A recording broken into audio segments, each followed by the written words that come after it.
Hi friends, welcome back to ఇది మన channel 2. Friends, చాలా మందికి చాలా మందికి మల్లన్న దేవుని గురించి తెలుసు. కానీ మల్లన్న దేవుని యొక్క పుణ్యక్షేత్రాలు ఎక్కడెక్కడ ఉన్నాయంటే మెయిన్గా మనం కొమరవెల్లి, ఐలమూరు, వేలాల ఇట్లా అని చెప్పుకుంటాం. మల్లారం ఇట్లాంటి కొన్ని టెంపుల్స్ ఉన్నాయి. ఈ మల్లన్న దేవుని యొక్క పుణ్యక్షేత్రాల గురించి ఎవరికి తెలియదు. చాలా ఏళ్ళ క్రితం నాటివి, దాదాపు 600 సంవత్సరాల కింద నుంచి ఉన్న ఒక గుడిని నేను ఇప్పుడు మీ ముందు తీసుకెళ్తున్నాను. సో మల్లికార్జున స్వామి టెంపుల్ అంటే చాలా మంది తెలుసు కదా. లింగము, స్వామివారి పైన నాగుపాము, కొన్ని విగ్రహాలు, కుండవేలి మల్లన్న విగ్రహాలు కూడా ఉన్నాయి.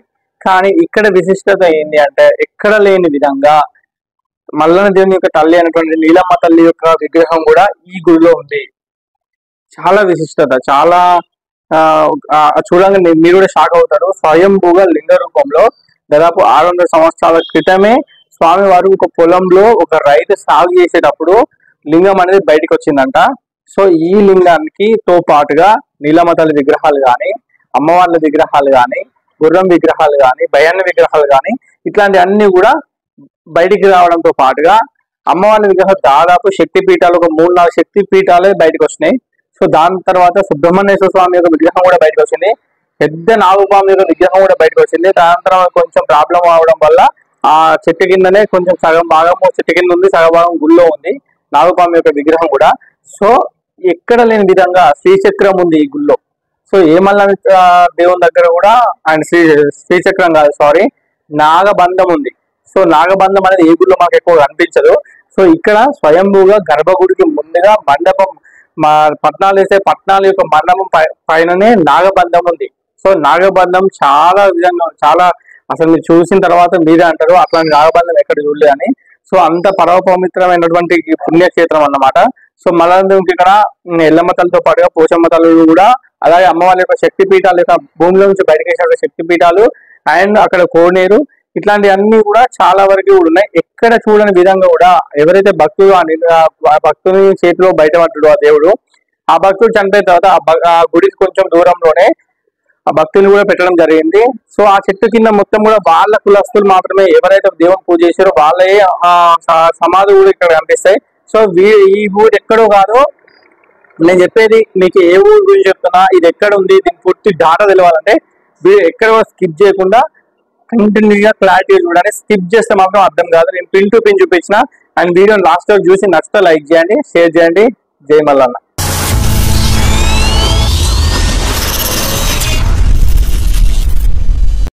ఫ్రెండ్స్, ఇప్పుడు మీరు చూస్తుంది జూలపల్లి మల్లన్న స్వామి టెంపుల్. సో మల్లన్న స్వామి టెంపుల్ చాలా వరకు చాలా మంది మీరు చూసుకుంటారో లేదో నాకు తెలియదు, కానీ ఈ మల్లన్న స్వామి యొక్క చరిత్ర మాత్రం చాలా ఏళ్ళ క్రింది అన్నమాట. సో స్వామివారికి మీకు గర్భగుడి ఇది. సో మేము అక్కడ అమ్మని రిక్వెస్ట్ చేసి లోపల విగ్రహం కూడా చూపెట్టండి అమ్మ అని చెప్పేసి రిక్వెస్ట్ చేసాము. ఆ అమ్మ కూడా మాట్లాడింది అక్కడ సేవకురాలు. సో మీరు కూడా చాలా చూడండి, నేను చూపిస్తున్న స్వామి మల్లన్న స్వామి, జూలపల్లి మల్లన్న స్వామి. ఈ మల్లన్న స్వామి కొమరవెల్లి మల్లన్న స్వామి కంటే పెద్ద దేవుడు అంట. సో అది మరి ఏ విధంగా అని చెప్పేసి అమ్మనే మొత్తం ఇంట్రడక్షన్ చెప్తుంది. ఇక్కడ కూడా స్కిప్ చేయకండి, స్కిప్ చేయకుండా చూడండి వీడియో. అండ్ ఇంకోటి ఏంటంటే గర్భగుడిలోకి మేము వెళ్ళగానే మాకు ఒక ఇన్సిడెంట్ జరిగింది. సో మేము వెళ్ళిన తర్వాత ఏం జరిగింది అనే విషయం కూడా ఈ వీడియో మధ్యలో ఉంటుంది. సో అందుకే స్కిప్ చేయకుండా కూడా, మీకు స్కిప్ చేయకుండా చూస్తేనే మీకు అర్థమవుతుంది. స్వామివారు కూడా చాలా పురాతన లింగం అన్నమాట, ఇప్పటిది కాదు. సో దాదాపు నేను అడిగాను ఎన్ని సంవత్సరాల కింద అమ్మ అంటే దాదాపు 600 సంవత్సరాల కిందిది అని చెప్పేసి చెప్పారు. సో స్వామివారి యొక్క పూర్తి వివరాలు కూడా ఈ వీడియోలో ఉంటాయి. అండ్ ఈ వీడియో చూసి షేర్ చేయండి. జై మల్లన్న స్వామి అని చెప్పేసి కామెంట్ బాక్స్ లో కామెంట్ చేయండి. సో ఆ మల్లన్న స్వామి యొక్క ఆశీర్వాదాలు మీకు ఎప్పుడూ ఉంటాయి. సో అండ్ ఇంకోటి ఏంటంటే అమ్మ ఈ విషయాల గురించి చెప్తుంది, వినండి. నీలమ్మ తల్లి పైన భార్య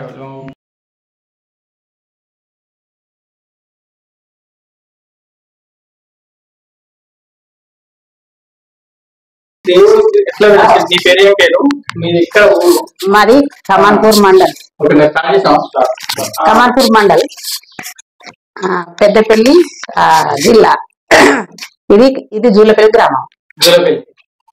జూలపల్లి అంటే చిన్న జూలపల్లి, పెద్ద జూలపల్లి కూడా ఉంది. ఇంకా మండల్ జూలపల్లి అంటే అటు పెద్దపల్లి అవతల, ఇది చిన్న జూలపల్లి. అయితే ఇక్కడ మా దేవుడు 800 సంవత్సరాల క్రితం వెలిసిండు. మల్లన్న స్వామి. అయితే మాది 11 వంశస్థులకే ఉన్నది దేవుడు.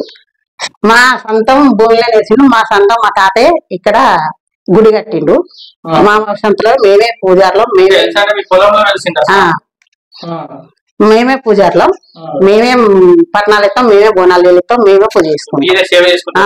మా దేవుడు మేమే సేవ చేసుకుంటాం. ఇక్కడ మా 11 వంశస్థులు మాత్రమే ఇక్కడ ఉంటాం. ఇక 37వ వారంలో దేవుని పొద్దునొచ్చి ఇక్కడ పూజ కట్టి దేవుని విగ్రహాలు తీసుకెళ్తాం. ఇక్కడ పల్లకి ఉంది, పల్లకిలో ఇంటికి తీసుకెళ్లి ఆదివారం 37వ వారం లోపల, ఏ ఆదివారం అంటే ఆదివారం 7 వారాలు వెళ్ళక ముందు ఆ వారం మేము దేవుడి గుళ్ళకి తీసుకొస్తాం ఊరేగింపుగా. సట్టివారాలు అంటే మల్లన్న దేవునికి ప్రేమిస్. సట్టివారాలు అంటే మల్లన్న దేవునికి 37వ వారం అంటే ఆయన ప్రీతి ఇష్టం.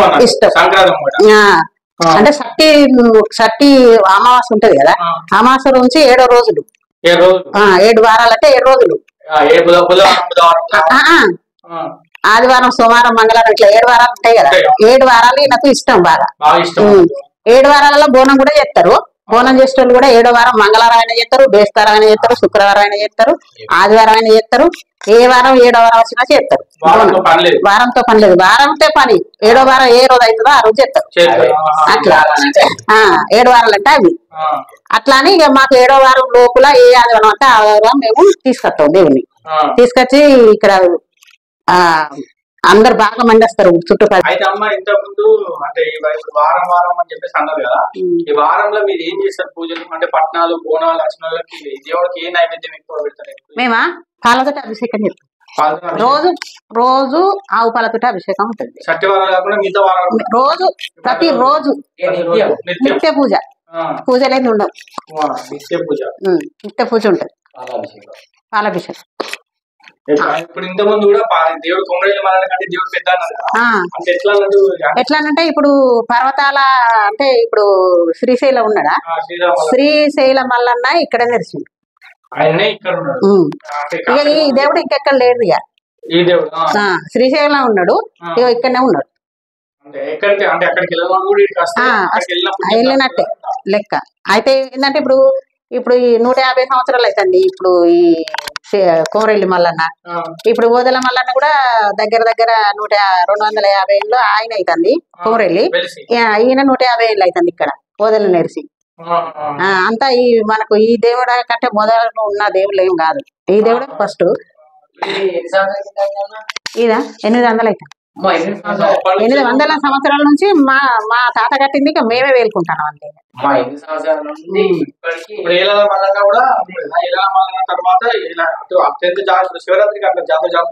ఇక్కడ బోనాలు వస్తారు శివరాత్రికి, అక్కడికి వెళ్తారు.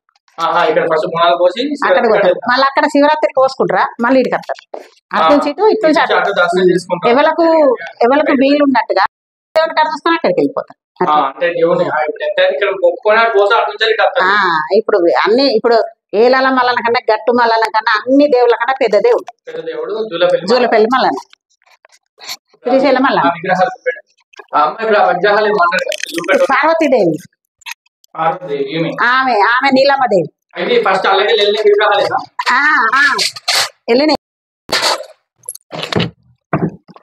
మీరే పొద్దున పూజ కడతారని తోటి అట్లా.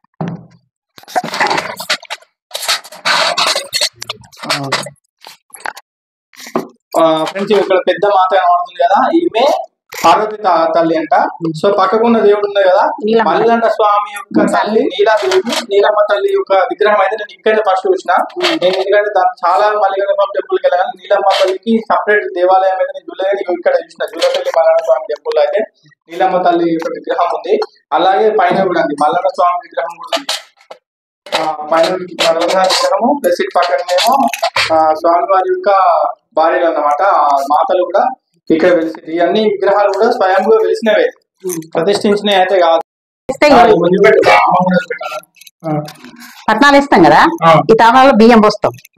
బియ్యం పోసి దేవుణ్ణి ఇట్లా పెడతాం, కూర్చోబెడతాం. ఇక ఈ 2 పచ్చిమల్లి ఇట్లా పెడతాం, పెట్టి పూలతో అలంకరించి మీరు వచ్చిరా భక్తులు పట్నం వేసిన ఉంది నేను ఎత్తులు పెడతాం. పెట్టి అక్కడ వాళ్ళకి పట్నం వేస్తాం. పట్నం వేస్తే ఈ దేవుని నీ చేతికి ఇస్తాం. పట్నం చుట్టూ తింపుతాం. ఇది ఎక్కడ లేదు, కోరేళ్ళ లేదు, ఎక్కడ లేదు. ఇక్కడనే ఈ దేవుని నెత్తలు పెట్టి తింపుతాం. చుట్టూ తింపుతాం. ఇవన్నీ ప్రతిమలు అంటాం. దేవుని ప్రతిమ. అవి ఉంటాయి. ఈ దేవుడు ఉంటాయి. బియ్యంలో పెట్టి పూల కట్టాలకి మీ చేతికి ఇస్తే మీరు పట్నం వేసుకున్న వాళ్ళు తింపుతారు. హిందీ దేవునైనా దేవుని అన్ని తీసుకపోయిన బిడ్డ మామూలు కడతారు. ముడుపులు కడతారు, ఉయ్యాలు కడతారు, అన్ని ముగ్గులు గంటలు కడతారు.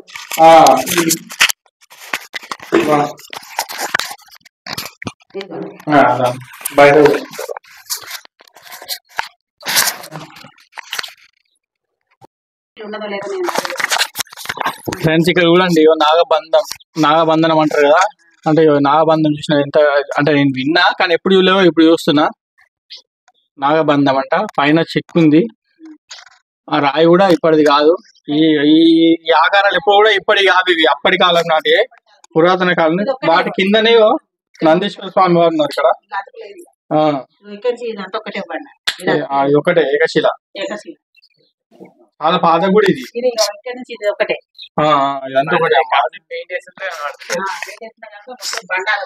చూడండి స్వామి నాగబంధం చూడండి క్లారిటీగా నేను చూపిస్తున్నా. నలుగురు తాతలు అయితే మా తాత ఇక్కడికి వచ్చేసిండు. ఆయన గొర్రెలు మేపుకుంటూ ఇటు వచ్చేవారికి అక్కడ పొగర్ చెట్టు ఉండే. అక్కడ చిన్న గుడి ఉంది, అక్కడ పుట్టింది దేవుడు. అయితే ఆ పొగర్ చెట్టు కాడ ఆయన ఇట్లా గొంగడేసుకొని ఇట్లా పడుకున్నాడట. పడుకుంటే దేవుడు వచ్చి నాకు ఇక్కడ గుడి కట్టాలి, నేను ఇక్కడ వెలుస్తానా, మీరు గుడి కట్టాలా అని అంటే, స్వామి నేను ఎట్లా కట్టగలగదు, నేను మన్నే వచ్చినా, నా దగ్గర తినడానికి తిండే లేదు, నేను ఎట్లా కట్టగలుగుతా, మీరు గుడి కట్టమంటారు కానీ నా దగ్గర ఏం లేదు కదా, నేను ఎట్లా కట్టగలుగుతా అని ఆ దేవుడిని అడిగిండట. ఆయన కనబడ్డాడు. ఆయన అంత పుణ్యాత్ముడు మా తాత అంటే. ఆయన అడిగినాక ఏమన్నాడు ఆయన, నువ్వు వెనుకకు మరీ చూడకుండా ఉరుకుతే నీ వెనక మంద వెళ్తుంది, పుట్టలకి వెళ్ళి గొర్రెలు వెళ్తాయి. ఆ గొర్రెలు నువ్వు ఎంత దూరం ఉరుకుతా నీ వెనక మంద అంత దూరం వస్తుంది అని చెప్పిండట. చెప్పినాక ఆయన ఉరికి మొసకాచి వెనకకు మరీ చూసారు. ఈ యొక్క బంగారు గొర్రె కొంచెం కొమ్మెళ్ళిందట అంతే. ఇక ఆయన వెనకకు మరీ చూడకపోతే బంగారు ఎండి గొర్రెలు ఇప్పుడు ఉండు భూమిన ఎండి గొర్రె బంగారు గొర్రె ఎట్లే మోపకే ఆయన ఇటు వెనకకు మరీ చూసేసరికి ఇక ఆగిపోయినాయి గొర్రెలు. అక్కడ పుట్టలకి వెళ్ళి వెలిసి అక్కడ ఉన్నాడు, అక్కడ వెలిసిన దేవుడు. అయితే అట్లా అయినాక ఏమైంది, ఆయన ఆ గొర్రెలను కాసుకుంటా గొర్రె పిల్లలు అమ్ముకుంటా ఇటు దేవుడు సహాయకారం చూసాడు. ఇక్కడ పొద్దు దీపం పెట్టింది కానీ నూనె వేసింది. హలో అయితే ఇక్కడనే వెలిసింది దేవుడు. ఇక్కడ పుట్టుండే చెట్టు ఉండే, తొగర చెట్టు కొన్ని రోజులకు మొన్ననే గడ్డ దూరానికి పడిపోయినాక ఇక ఇక్కడ మాముండే బాగా పెద్దది. ఇక ఆ దేవుడు బాగా ఆగానికి తిరిగిండు. బాగా తిరిగినాక మరి ఎట్లా దేవుడికి ఇట్లా తిరగాలి అని మొక్కినాడు. తిరగద్దు దేవుడా, మామూలు పర్సన్ చేద్దాం, మీరు పర్సన్ కాబట్టి అని నాగదేవుడు పెట్టినాం తీసుకొచ్చి. బాగా నాగదేవుడు ఈయన. అయితే ఈయన తోగ చెట్టు పడిపోయినప్పుడు ఏర్లు లేచినాయి కదా, ఈయన తోగ తగ్గిపోయింది. ఆయన తోగ తగ్గిపోయి అక్కడ పెట్టేసి. అయితే తెగిపోయిన దేవుడు పెట్టద్దు, భక్తి సృష్టించద్దు గుళ్ళే అంటే ఇక మళ్ళీ నాగదేవుని తీసుకొచ్చినాక ఇక మా వాళ్ళకి మంచిగా అనిపించదు ఈ దేవుడిని ఇలా పెట్టకపోతే అని తెచ్చి మూల పెట్టింది. తెలిసిన దేవుడు మన ఎందుకు బయట ఎందుకు చాలా దేవుడు ఉన్నాయి అని వస్తే తోక అక్కడ అయింది, దేవుడు ఇక్కడ అట్లా అయింది. అట్లా అయినాక ఇక ఇట్లనే పూజలు చేస్తాను. ఇప్పటికైతే మంచిగా ఉన్నాను, అందరూ మంచిగా ఉన్నాం. ఇక దేవుడు ఈయన లింగం, ఈయన పర్వతాల మల్లికార్జున స్వామి. వెలిసినది ఆ తాత ఎట్లా గుడి కట్టిండు అక్కడ, అక్కడ వెలిసింది. ఇక్కడ ఇదే స్థలంలో వెలిసింది. అది ఇక్కడ చిన్న గుడి కట్టించి బాగుంటుంది దేవుడు. అందరూ చెప్పండి ఎక్కడ ఏ దేవుడు జూలపల్లి అంటే ఇక్కడ అవన్నీ చెప్తున్నాము. అంటే జూలపల్లి అంటే కమన్పూర్ మండలం. కమన్పూర్ నుంచి అయితే 1 కిలోమీటర్. కమన్పూర్ నుంచి ఎక్స్ రోడ్ నుంచి అయితే 2 కిలోమీటర్లు ఉంటుంది. ఇక ఊళ్ళకి వెళ్ళేస్తేనేమో 1 కిలోమీటర్ల మన దేవుడు ఉంటాడు. మా ఊరు ఉంటుంది, ఊరుకు కిలోమీటర్ దూరంలో దేవుడు ఉంటాడు పర్వతాల మళ్ళీ. ఇక ఇప్పటికైతే పిల్లలు తెలియదు అంత బాగుంటుంది, సేవ చేసుకొని ఇట్లా బతుకుతాను బిడ్డ. మాకైతే ఉద్యోగాలు లేవు, మా వాళ్ళు ఏమో చదవలే, ఇదే జగ్గుకుంటా బతుకుడు ఇంకంతే. దేవుని నమ్ముకొని బతుకుతారు ఇప్పటికైతే. మా లెవెల్ మా పిల్లలు కానీ మా భవిష్యత్తు లెవెల్కు జాబులు అనేటివి లేవు. ఈ దేవుని విన బతుకుడు మేము. సో ఫ్రెండ్స్, ఇక్కడ లోపల చూపెట్టిన పాము యొక్క సగభాగము ఇక్కడ ఉంది, ఈ చెట్టు దగ్గర పెట్టారనమాట. సో ఇది పెట్టగానే అక్కడ కూడా పుట్ట స్టార్ట్ అయిందని అంటున్నారు. అండ్ ఇంకోటి ఏంటంటే, ఇప్పుడు మనం అంటే మళ్ళీ క్లారిటీగా చూపెట్టడానికి గుడి నుంచి వెళ్ళి మనము ఎప్పుడైతే దేవుడు స్వయంభుగా వెలిసిన లింగం కూడా, ఇంకొక లింగం కూడా మీకు చూపిస్తాను. ఈ లింగాన్ని కూడా జూలపల్లి మల్లన్న స్వామి అని చెప్తారు. ఈ లింగం దగ్గరనే నాగపాము యొక్క విగ్రహాలు కూడా దొరుకుతున్నాయంట. సో సంబంధించినటువంటి విగ్రహానికి సపరేట్ గుడిని కట్టేశారు కింద చిన్నగా. సో అక్కడి నుంచి తీసుకురావద్దనే ఉద్దేశంతోనే అక్కడనే స్వామివారిని నిలుపుకున్నారు వీళ్ళు. అండ్ ఇంకోటి ఏంటంటే, ఈ గుడి చాలా పురాతనంగా అనిపించింది నాకైతే. అక్కడికి వెళ్ళగానే పీస్ ఆఫ్ మైండ్ అనిపించింది. ఈ గుడి మొత్తం పత్తి చేనులలోనే ఉంది, పత్తి చేనుల వరి పొలాల మధ్యలో ఉందన్నమాట ఈ గుడి. అండ్ ఇంకోటి ఏంటంటే, ఇక్కడ నుంచి వెళ్ళి ఇప్పుడు నేను చూపిస్తుంది ఈ గుడికి ఆ గుడికి మధ్య దూరం ఇంత దూరం ఉంది. సో అక్కడ మల్లన్న స్వామి, ఇక్కడ మల్లన్న స్వామి అన్నమాట. సో అక్కడ దేవునికి ఇక్కడ దేవునికి ప్రత్యేక పూజలు కూడా చేస్తుంది ఈ అమ్మ. అండ్ ఇంకోటి ఏంటంటే, ఈ కట్టడాలు చూస్తే ఇప్పటి కట్టడాలు అయితే కాదండి ఇవి. ఇప్పటి కట్టడాలు ఈ విధంగా కట్టరు ఎవరు. ఎందుకంటే చూడండి, ఇక్కడ రాతి విగ్రహాలు అని, ఆ విగ్రహంలో ఉన్నటువంటి నందీశ్వరుడు అభిషేకం చేసే టైంలో అప్పుడు, తర్వాత అటువంటి ఇక్కడ కొన్ని విగ్రహాలను అంటే చెక్కినటువంటి విగ్రహాల శైలిని చూస్తే మాత్రం చాలా రకాల పురాతనమైన చెప్తున్నాం మనం. అండ్ దేవుని యొక్క రాతి స్తంభాలు పిల్లర్స్ కూడా అవి కట్టించినవి కాదు. ఆయన ఇక్కడ చూడండి, ఒక పుట్ట దగ్గర ఒక విగ్రహం కానీ, తర్వాత శివలింగం అభిషేకం చేసే విగ్రహం కానీ, సో పని చేసుకునేటువంటి విగ్రహం అంటే వీళ్ళు దేవుని యొక్క భక్తి పారుష్యంలో ఉన్నటువంటి కడవలు మోసుకున్నటువంటి విగ్రహాలు కానీ, చాలా విగ్రహాలు మాకు ఆశ్చర్యానికి గురి చేసినాయి. సో ఇన్ని రోజులు మేము ఎందుకు చూడలేకపోయినా మాకు అర్థం కాలేదు, కానీ ఆ టైం వచ్చింది కాబట్టి వెళ్ళాం అనుకుంటా. ఇక్కడ అమ్మవారి యొక్క శక్తిపీఠాలు వెళ్ళాయని చెప్పినా కదా, ఈ శక్తిపీఠాలను చూడండి, ఒకటే రాతి మీద ఏకశిల మీద విగ్రహాలు చెక్కినట్టుగా అనిపిస్తున్నాయి, కానీ ఇవి స్వయంభుగా వెలిసినాయంట. అండ్ ఇంకోటి ఏంటంటే, ఇక్కడ బావి కోనేరు ఏంటంటే, వీళ్ళు ఎవరైతే భక్తుడు ఉన్నాడో ఆ భక్తుడు అతను కోనేరుకి చేద్దామని చెప్పేసి బావి తవ్విండు అనమాట. ఆ కోనేరు కూడా చూడండి లింగాకారంలో తవ్విండు. చాలా చాలా ఇక్కడికి వచ్చిన తర్వాత మన చారిత్రాత్మక కట్టడాలు కానీ, ఈ కట్టడాలన్నీ కూడా కాకతీయ కాలం నాటి అని చెప్పుకోవచ్చు. కానీ ఇవి కట్టించింది మాత్రం ఈ రైతే, అంటే అప్పటి కట్టడాల లాగానే కట్టించింది అనమాట. సో ఇక్కడ చూడండి, ఇక్కడ అమ్మవారి టెంపుల్, పోచమ్మ తల్లి అంటే పోచమ్మ వారి టెంపుల్ కానీ, తర్వాత ఇక్కడ స్వయంభుగా అమ్మవారి యొక్క ఉగ్ర స్వరూపిణిగా వెలిసింది మహాచండి. ఇట్లాంటి విగ్రహాలు కూడా ఉన్నాయి. అండ్ ఈమె కూడా పోచమ్మ తల్లి, నల్లపోచమ్మ అనుకుంటా. సో ఈ పోచమ్మ తల్లి యొక్క టెంపుల్స్ కూడా అంటే ఈ విగ్రహాలు కూడా మాకు నిజంగా ఆ విగ్రహం చూసినట్టు చాలా పీస్ ఆఫ్ మైండ్ అనిపిస్తుంది. నిజంగానే మనసు వచ్చి అక్కడ కూర్చున్నదా దేవుళ్ళు వచ్చి అని చెప్పేసి అనిపించింది. ఈ రెండు విగ్రహాలను చూసినప్పుడు నేను ఈ విగ్రహం చూసినప్పుడు కొంచెం భయపడ్డా, ఎందుకంటే